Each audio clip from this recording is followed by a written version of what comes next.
نحمده ونصلي على رسوله الكريم أما بعد فأعوذ بالله من الشيطان الرجيم بسم الله الرحمن الرحيم قالوا يا موسى إنا لن ندخلها أبدا ما داموا فيها فاذهب أنت وربك فقاتلا إنا هاهنا قاعدون صدق الله العظيم اللهم صل على محمد وعلى آل سيدنا ومولانا محمد وبارك وسلم ثم صل عليه قالوا یا موسیٰ کہنے لگے اے موسیٰ انا لن ندخلها تحقیق ہم ہرگز داخل نہیں ہوں گے ابدا کبھی بھی ما داموا فیہا جب تک کہ وہ رہیں گے اس میں فاذهب انت پس جا تو وربک اور تیرا رب فقاتلا پس لڑو تم دونوں انا ہاہنا قاعدون بے شک ہم تو یہیں بیٹھے ہیں۔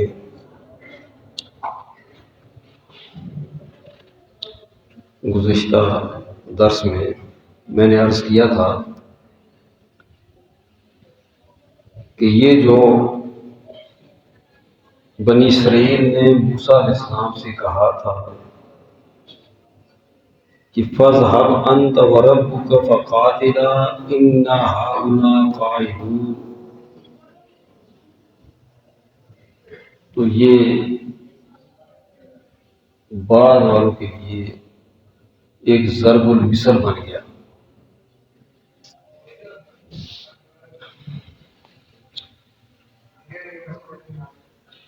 نافرمانی تھی، جہاد کا حکم ملا تھا،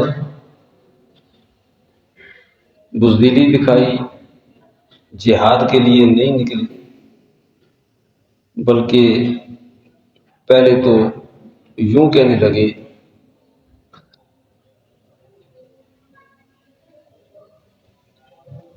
کہ موسیٰ اس سرزمین میں بڑے زبردست قسم کے لوگ رہتے ہیں، بہت طاقت والے ہیں، تو ہم وہاں ہرگز نہیں جائیں گے جب تک کہ وہ وہاں سے نکل نہ جائیں۔ پھر اگر وہ وہاں سے نکل جاتے ہیں تو ٹھیک ہے، ہم چلے جائیں گے، جبکہ اللہ رب العزت نے ارشاد فرما دیا تھا کہ تم وہاں پر جاؤ جہاد کے لیے، تو کتب اللہ لکم، اللہ نے وہ سرزمین تمہارے لیے لکھ دی ہے، تم کامیاب ہو جاؤ گے، فتح تمہیں ملے گی، لیکن انکار کیا۔ موسیٰ علیہ السلام اور ہارون علیہ السلام کے سمجھانے کے بعد وہ جو دو سردار تھے انہوں نے بھی سمجھایا، حضرت یوشع علیہ السلام اور حضرت کالب، ان دونوں سرداروں نے سمجھایا ہے، یہ اللہ سے ڈرنے والے تھے، سمجھدار آدمی تھے، اور موسیٰ علیہ السلام کی اتباع کرنے والے تھے، انہوں نے بھی سمجھایا کہ ایک دفعہ تم جاؤ تو صحیح وہاں پہ۔ کہاں تھے یہ ماننے والے؟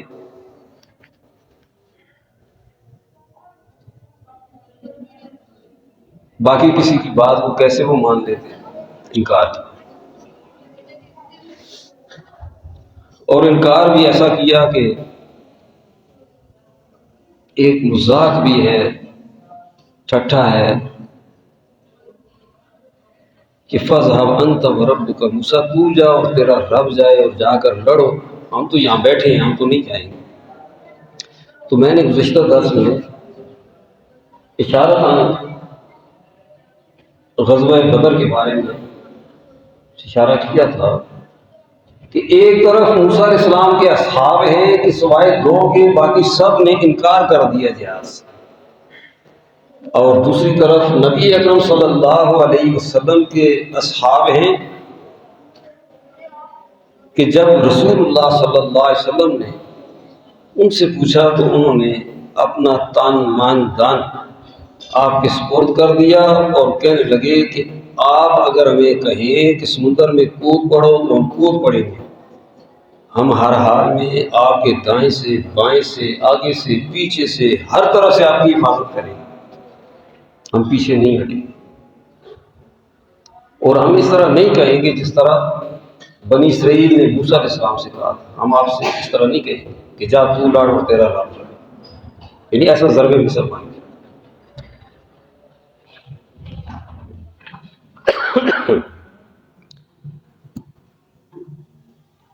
تو غزوہ بدر اس کا پس منظر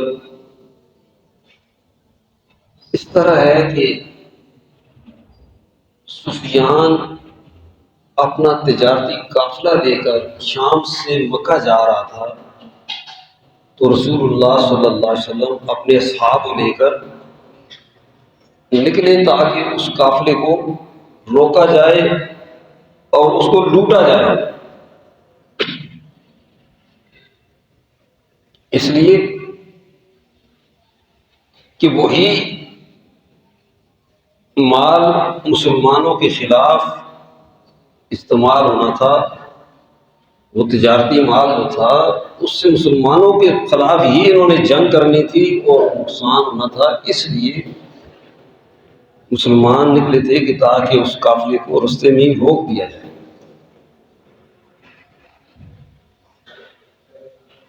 تو ان کو مخبری ہو گئی، وہ باہر سے نکل گئے، رستہ تبدیل کر کے وہ چلے گئے۔ تو مشرکین مکہ وہ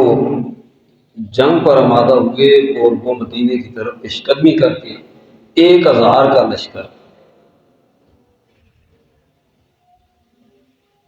اور باقاعدہ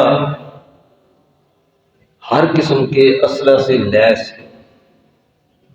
وہ مقابلے کے لیے آ گیا۔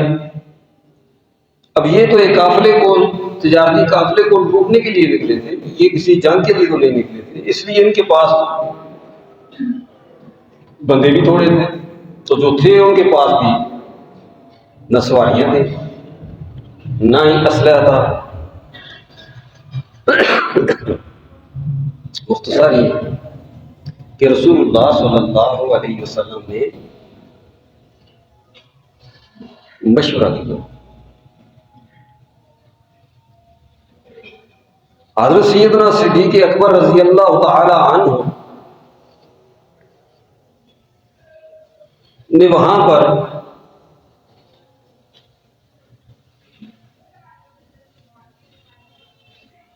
اپنے آپ کو بھی پیش کیا اور دوسروں کے لیے ایک ایسا بیان اور ایسی تقریر کی تاکہ وہ بھی جہاد پر خوشی خوشی سے آمادہ ہو جائیں۔ اسی طرح حضرت عمر رضی اللہ تعالیٰ عنہ نے بھی بہت زبردست الفاظ میں اپنے ارادے کا اظہار فرمایا، اور صحابہ بھی بول رہے تھے۔ رسول اللہ صلی اللہ علیہ وسلم پھر پوچھتے ہیں، انصار صحابہ وہ سمجھ گئے کہ رسول اللہ صلی اللہ علیہ وسلم کا بار بار پوچھنا یہ ہمارے لیے، اصل وجہ یہ تھی کہ مہاجرین ان کی تعداد بہت کم تھی، ایک تو انصار کی تعداد بھی زیادہ تھی اور وہ مقامی لوگ تھے، یہ تو وہاں سے مہاجرین نہتے آئے تھے، اپنا کاروبار بھی نہیں تھا، مال بھی نہیں تھا، کمزور بھی تھے بھی تعداد میں کم۔ تو انصار میں سے پہلے حضرت سعد رضی اللہ تعالی عنہ نے اٹھ کر انہوں نے بھی یہ اظہار کیا کہ اللہ کے نبی، اگر آپ ہمیں حکم دیں کہ سمندر میں کود پڑو تو ہم سمندر میں کود پڑیں گے، ہم پیچھے نہیں ہٹیں گے، آپ چلیں، آپ جہاد کریں، ہم آپ کے ساتھ، دائیں سے بائیں سے آگے سے پیچھے سے، ہم ہر حال میں آپ کا تحفظ کریں گے۔ پھر حضرت مقداد انصاری رضی اللہ تعالی عنہ انہوں نے اٹھ کر بیان کیا اور انہوں نے کہا کہ اللہ کے نبی، آپ اللہ کے سچے نبی ہیں، ہم آپ پر ایمان لائے ہیں، ہم آپ ہی کے ذریعے سے اللہ پر ایمان لائیں، تو جو حکم ہمارے لیے ہو ہم وہ حکم پورا کرنے کے لیے بالکل تیار ہیں۔ ہم اس طرح آپ سے نہیں کہیں گے کہ جس طرح بنی اسرائیل نے موسیٰ علیہ السلام سے کہا تھا فَاذْهَبْ أَنْتَ وَرَبُّكَ فَقَاتِلَا، جا تو اور تیرا رب جا کر دونوں لڑے، نحن ہؤلاء قاعدون، ہم تو یہاں پر بیٹھے ہیں، آپ جا کر لڑیں، ہم یہ نہیں کریں گے۔ یعنی ایک ضرب المثل بن گیا تھا یہ فکر۔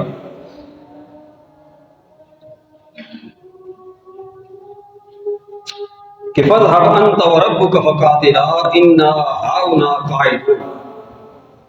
یہ ہم نہیں کہیں۔ اب یہاں پر ایک اور بات کی میں تھوڑی سی وضاحت کر دوں کہ مسلمان لڑائی کے لیے نہیں نکلے تھے، تجارتی قافلے کو روکنے کے لیے نکلے، اور تجارتی قافلہ ان کی معیشت اسی کے اوپر تھی، اس کا انحصار تھا، اور دشمن کی معیشت کو کمزور کرنا یہ بھی اس جہاد کا ایک حصہ ہے۔ آج اگر اسرائیل کے ساتھ امریکہ، فرانس، برطانیہ، بڑے بڑے ممالک وہ اگر اسرائیل کے ساتھ کھڑے ہیں،